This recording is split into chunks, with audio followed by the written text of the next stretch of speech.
I'm Carol Talbot, the creator and founder of the Possibility Hub, taking you beyond the boundaries of who you believe yourself to be and opening up to new possibilities. What gives me a buzz is to make people think and feel differently, to experience the world differently. I love learning, and as a seeker and explorer, I've travelled far and wide, spending over 30 years studying with many wonderful teachers and masters, learning to utilise many different tools, many different techniques to create rapid shifts. I'm the author of You, the Divine Genius, and my passion, my desire, is to create opportunities for an expansion of awareness and consciousness, to allow you to step into a fuller focus of who you really are. This podcast is an advocate for awakening, encouragement, and supporting the development of your superhuman abilities. Just imagine how your life would change if you lived in an open state of awareness where anything is possible. Water is often cited as the elixir of life. After all, it's essential for your survival. Right now, though, the purity of your drinking water is increasingly under threat as contaminants infiltrate both tap and bottled water sources. And alarmingly, some of these contaminants have the potential to damage your genetic blueprint, your DNA. What if there was a way to release your very own living water directly from your cells? With detoxification fast becoming a necessity due to modern life's toxicity, intermittent fasting and detox programs are growing in popularity. In this episode, I'm going to share with you the benefits of a different method of fasting that you might not have heard of before or experienced yet. And it has incredible benefits in terms of rejuvenation and releasing your very own living water from your cells. In an earlier podcast titled Into the Void, I talked about the ancient tradition of darkroom technology, and I shared my darkroom source feeding experience in Thailand in March 2023. And source feeding, by the way, it's also called Inedia, pranic living, or breatharian. Now, as well as being in complete darkness for 9 days and 9 nights, we were also learning how to sustain and nourish ourselves through prana, the life force energy that permeates the universe. It was a really powerful and cleansing experience on many levels, and while water and juice were available in the darkroom, I experienced a notable drop in the desire for water, fluids, or any liquid. Now, that could have been due to higher levels of melatonin experienced in the darkroom.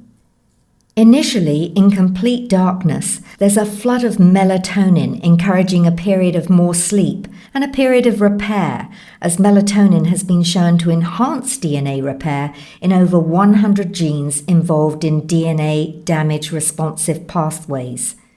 In terms of melatonin and hunger, well, there are 2 hormones that control hunger, ghrelin and leptin. Now, ghrelin is known as the appetite increaser, and it's mainly released in the stomach. So when the stomach is empty, ghrelin is secreted, and when the stomach is stretched from eating, then secretion stops. Leptin, on the other hand, binds to receptors in the appetite center in the brain, regulating brain cells that tell you how much to eat. And it also increases sympathetic nervous system activity, stimulating fatty tissue to burn energy. So high levels of leptin in the body lead to appetite suppression. And it appears that melatonin has a positive effect on leptin levels. So basically, melatonin suppresses hunger. Interesting, right? So that could have been one reason that I didn't feel so hungry, and I didn't feel thirsty either. Emerging from the darkroom experience, I remember I took my time with a gradual reorientation to light nourishment, which included mainly raw foods and diluted juices.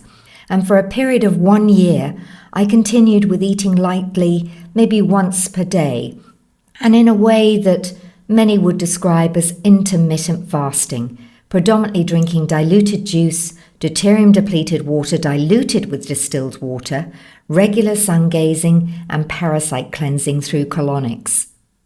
With a desire to explore source feeding further, earlier this year, I decided to go on another experience that, while not in the dark, was focused on making the physical switch to nourishing the body in an alternative way without the need for physical food. And this program also included 4 days of dry fasting, which I'd heard about and I'd not experienced before. Now, most people have been taught and told that water, being the elixir of life, is essential for your survival and that you should be drinking anywhere from 2.5 to 4.5 litres of water per day. Now, that's all good and well if the water you're drinking is pure, and right now, that's not the case. There are contaminants in both tap and bottled water sources that have detrimental effects on your health and also have the potential to inflict damage upon your genetic blueprint and your DNA. There's numerous scientific studies that have unearthed the unsettling truth about the presence of DNA-damaging elements in drinking water. Now, among these, heavy metals stand out as particularly concerning culprits. For instance, arsenic. Chronic exposure to arsenic-contaminated water has been associated with increased risks of various cancers, including skin, lung, and bladder cancers. Similarly, lead, and infants and children in particular are highly vulnerable to the neurotoxic effects of lead, which can lead to irreversible mental impairment as well as developmental delays. So you're probably thinking that you're safe because you drink bottled water. You'd be wrong there, because even bottled water is not free from contamination. Recent investigations have revealed the presence of microplastics, tiny particles derived from the degradation of plastic products, and they've been shown to accumulate harmful chemicals and pollutants. Then there's the agricultural runoff and industrial discharges, introducing a myriad of pollutants into water bodies, including pesticides, pharmaceuticals, and endocrine disrupting chemicals, all of which have been implicated in DNA damage and adverse health effects. Over and above this, the water on planet Earth can really be considered as dead due to certain energy distortions running in the planetary grids and also within the human DNA. And what that means is that the water on this planet is not eternal life living water. In other words, it doesn't promote longevity. This is where dry fasting comes in to cleanse and heal. During the experience I went through earlier this year, we had the opportunity to do a minimum of 4 days of dry fasting. So preparation for this involved a transition to raw food consumption in the week prior to the retreat, and that was supplemented by my own approach to cleansing the physical body, including clearing parasites, an area that's so often overlooked, and it's an area that I really highly advocate. Now, once at the retreat, there was 1 day of juice consumption, followed by a day of water only, and then we shifted into the dry fasting phase. Having consistently maintained a clean internal environment for many years, I was lucky because I bypassed the usual headache and detox symptoms that are often experienced by heavy caffeine drinkers. In fact, I don't even drink coffee. I don't like coffee, so I'm a little lucky there. However, the dry fasting experience did pose some notable challenges. Physical manifestations such as extreme tiredness, fatigue, and dry mouth were accompanied by emotional fluctuations, all indicative of a cleansing process. And what I can tell you is, despite rinsing my mouth and cleaning my teeth regularly, any moisture left in the mouth disappears literally within seconds, so it makes it very challenging to speak. The cold environment of the facility where the program was run further compounded these challenges for me. So throughout the duration of the program, we also did things like light yoga, vipassana meditation. They all provided avenues for physical relaxation and an opportunity for introspection. So these practices not only complemented the fasting process, but what they did was also foster a deeper connection with your body and its innate healing mechanisms. It also created heightened intuitive abilities. As we came to the end of the dry fasting period, it marked a shift towards alternative modes of nourishment with a beautiful ceremonial water ritual preceding a gradual reintroduction of water as well as diluted juices.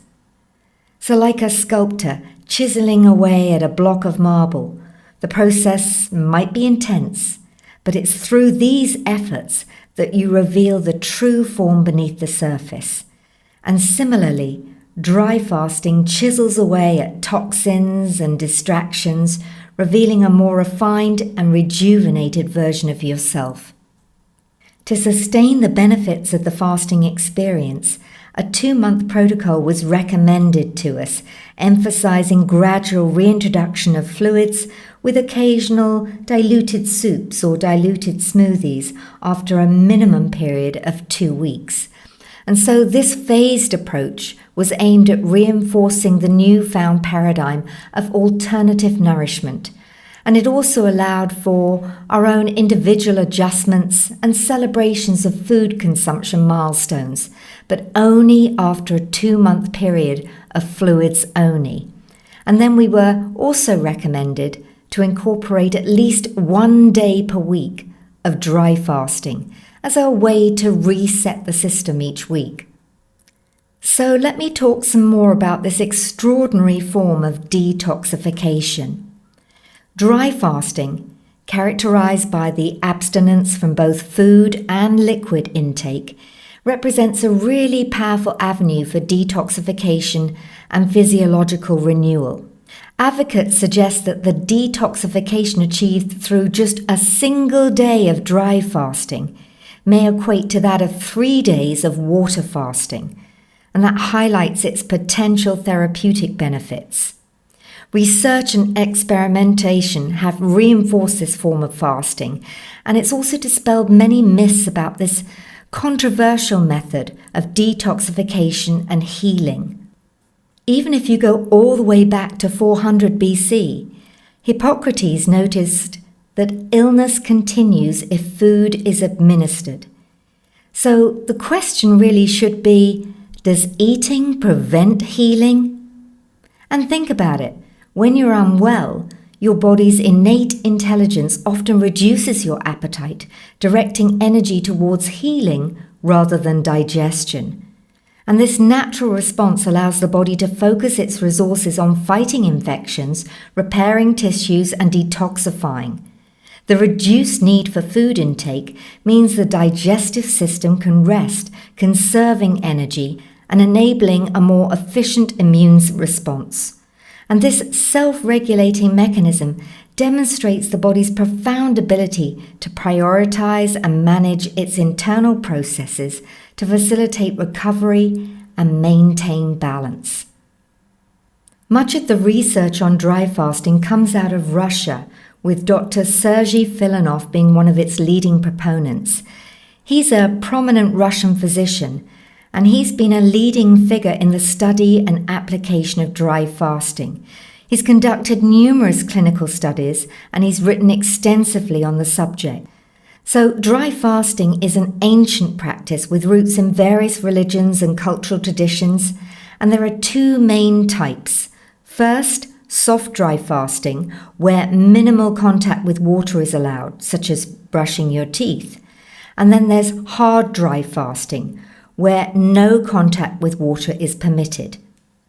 In Russia, dry fasting has been studied extensively, and particularly in the context of therapeutic and medical applications.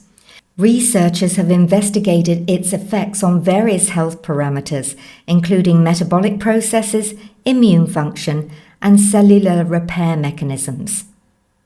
One of the significant findings from Russian studies is that dry fasting induces a unique metabolic state.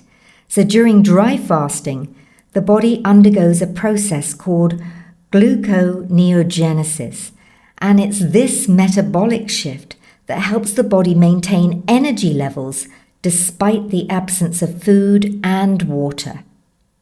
While dry fasting has many benefits, according to August Dunning in his book The Phoenix Protocol, which I highly recommend, dry fasting has two unique outcomes, which include rapid healing and its ability to activate adult stem cells. One of the areas triggered during dry fasting is autophagy, a life-critical survival trait that activates systems to protect the brain and muscle, as well as cleaning the cells, restoring metabolic function, and providing rebuilding materials for new cells. And incidentally, in Greek, the word auto means self and phagi means eat. So if you think about it, autophagy literally means self-eating. While the body may be stressed during the apparent starvation of dry fasting, as I mentioned, it is beneficial stress because it causes transformation of the body. And dry fasting can also activate a period of autophagy that also eliminates senescent cells. Now, senescent cells are the diseased, degenerate, and weak cells that can't withstand the extreme conditions of dry fasting. So in biology, senescence is a process by which a cell ages and it permanently stops dividing, but it doesn't die. So over time, large numbers of old senescent cells can build up in tissues throughout the body, and they can impact other cells around them. So think of the metaphor of one bad apple spoils the whole bunch. That's the metaphor that comes to mind. So if the dry fast or starvation state continues for more than 10 hours, then what happens is the cells switch to something called chaperone-mediated autophagy, or CMA, which means that the demolition and rebuilding crew have arrived.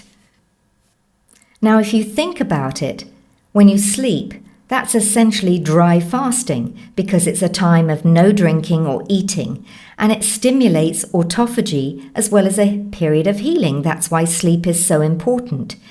Eating, on the other hand, turns off autophagy, which means you're no longer healing or being repaired.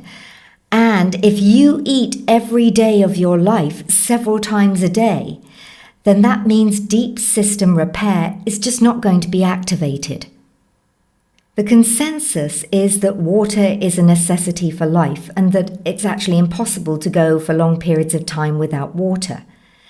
This has been proved to be incorrect because the body can endogenously create its own water. In other words, naturally produce its own waters. Russian doctors found that drinking water stimulates gastric juices and it stops the transition to endogenous nutrition. Drinking water also continues to feed bacteria, viruses, parasites that may be present in the body. And guess what? Without water, microbes, viruses, and parasites, they all die instantly. So where does the endogenous natural living water come from? Here's some good news. It's in the fat cells that are transformed into your very own endogenous water supply. Now, usually on the third day of a dry fast, the body runs out of glycogen and starts converting fat in fat cells for energy and water. In fact, water is just one of the byproducts of creating ATP in the mitochondria, which means that all the trillions of cells that you have are actually making plenty of water. And there's no need to be thirsty on a dry fast. I've experienced this during my weekly dry fast. During the 4-day dry fast on the retreat, my mouth was continually dry and it was uncomfortable. That was because my system was going through a cleansing process. Now that my system is clean, I actually find it easy during my weekly dry fast to create saliva in my mouth. So in a dry fast, once again, it's the dehydration stress that kicks the body into action to start producing endogenous water, its own natural living water from the cells. And that means the brain, heart, and muscle mass are protected during dry fasting by drawing on the energy stored in fat cells to maintain blood glucose. Now, just to clarify a few things here for you, ATP, or adenosine triphosphate, is often referred to as the energy currency of the cell. And in simple terms, it's a molecule that stores and provides energy for many cellular processes. When a cell needs energy to perform a function, such as muscle contraction or chemical synthesis, it uses ATP. And the energy is released when ATP is broken down into ADP, which is adenosine diphosphate, and a phosphate group. Now, this process helps power various activities and functions essential for life. So ATP is produced primarily in the mitochondria. The mitochondria are often called the powerhouses of your cells. Mitochondria convert nutrients from the food and drink that you consume into ATP through a process called cellular respiration. And during this process, glucose and oxygen are used to generate ATP, water, and carbon dioxide. The ATP produced in the mitochondria is then used to power various cellular functions, making the mitochondria essential for energy production and overall cellular health. So that was your little lesson in biology. Now, with endogenous water, in other words, natural living water, two of the most important fluids of the body, the blood and the lymph, they both get purified. Now, lymph fluid is a clear, watery fluid that flows through the lymphatic system, and it's part of the body's immune system. So what it does is it helps remove waste, toxins, unwanted materials from the tissues, and it transports white blood cells that help you fight infections. Lymph fluid also helps maintain fluid balance in the body by returning excess fluid from tissues back into your bloodstream. So the way I like to refer to your lymph system is it's like your body's vacuum cleaner. So if your vacuum cleaner's not working, you're going to be full of toxins. During a dry fast, the old dead water in the body is replaced with living water. Endogenous water, internal living water, and exogenous water, which is external water, they are very, very different. Receiving water from an outside source, the body must rework the molecules, remove the useless information, and structure it, and that all requires the body to expend energy and time. So can you now understand the profound impact on your system of releasing endogenous, natural living water? And after all, if your basic lifespan is shortened and compromised by DNA damage, then lifespan can be lengthened by DNA repair. And your DNA is continually compromised by the toxicity and poisons in your food and water. So dry fasting activates the autophagic repair systems that can demethylate DNA, returning cellular function, and more good news here, can also reverse aging. Dry fasting wakes up your stem cells. Now, glucose is what stimulates the pancreas to make insulin, and eating and metabolizing sugar means that it can't be turned off. But after just 3 days of dry fasting, insulin production is turned off, leading to no glucose in your bloodstream. And this is what signals the stem cells to wake up and go into regenerative mode. Now, you've probably heard of stem cells, but what are they? Well, stem cells are like the superheroes of your body that have the amazing power to turn into different types of cells. So just like a bag of Lego bricks, they can be used to build many different things. So stem cells can change into different types of cells, such as muscle cells, blood cells, or brain cells. And this ability makes them important for helping your body grow, heal, and repair itself. In fact, a team of researchers at MIT found that it took only 24 hours of fasting to reverse age-related loss of stem cell regeneration to restore the gut wall. Amazing, right? So 7 days of dry fasting activates enough of your own stem cells for whole body restoration. By now, you might be inspired to experiment with dry fasting. And if so, then let me offer you some tips to ease into this experience to make it easier for you. To begin with, start gradually. Begin by implementing shorter periods of dry fasting. For instance, you might start with a 12-hour fast and gradually increase during the duration as you become more comfortable. Another way of doing this would be to stop drinking liquids earlier in the evening, so that you aim to stop consuming any liquids maybe 2 or 3 hours before bedtime.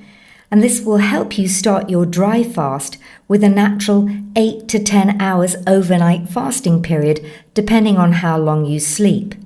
So if you're doing this, then avoid the urge to drink water during the night. And if you do wake up thirsty, remind yourself that it's part of the process and focus on resting. Another important tip here is to breathe through your nose. So avoid your mouth being open, particularly at night, because it's going to become very dry. So do your best to breathe through your nose rather than your mouth. And it's this simple adjustment that can help maintain comfort during a dry fast. And I encourage you to really pay attention and listen to your body. Notice how you feel throughout the fast, and if you experience extreme discomfort or dizziness, it's okay to break your fast and give it a go another day. If you are going to give it a go, then ease into this fasting experience by eating light, easily digestible foods before starting, because this can really help prevent any discomfort and it prepares your digestive system as well. And if you're doing this for the first time, then take it easy during your dry fasting period. Rest, relax, or engage in gentle activities like reading, meditating, and avoid strenuous exercise, which can increase dehydration. And of course, afterwards, rehydrate properly. So when breaking your fast, it's about taking just small sips of water to rehydrate slowly. Ease yourself back in. And after you've done that over a couple of hours with just small sips of water, maybe follow that with light, nutritious food to help your body adjust back over a few days to regular eating. It's not about rushing out back to burger, pizza, chips. Come on, respect your body. And finally, please be sensible and use common sense. If you do have health challenges, then you'll need to fast or detox under medically supervised conditions. Because remember, it's about healing your system and not harming it. So remember, you can approach dry fasting in a mindful and effective way, helping you explore its benefits while ensuring a very safe and positive experience. So as this podcast comes to a close, I encourage you to take some time to consider this alternative detoxification process. Think of your body as a garden, and just as a garden needs time to rest and rejuvenate to grow stronger, your body benefits from periods of dry fasting. It's like giving your garden a winter break, allowing the soil to restore its nutrients and prepare for new growth. And similarly, dry fasting offers your body and your mind the chance to reset, heal, and emerge more vibrant and resilient. So to conclude, dry fasting as a transformative journey, much like a gardener's seasonal rest, it's a period of renewal that challenges you and ultimately helps you emerge stronger and more balanced. By embracing the discipline of dry fasting, you tap into your body's natural ability to heal and rejuvenate both physically and mentally. So thanks for joining me on this exploration of dry fasting, and may you find the courage and clarity to embark on your own path of wellness.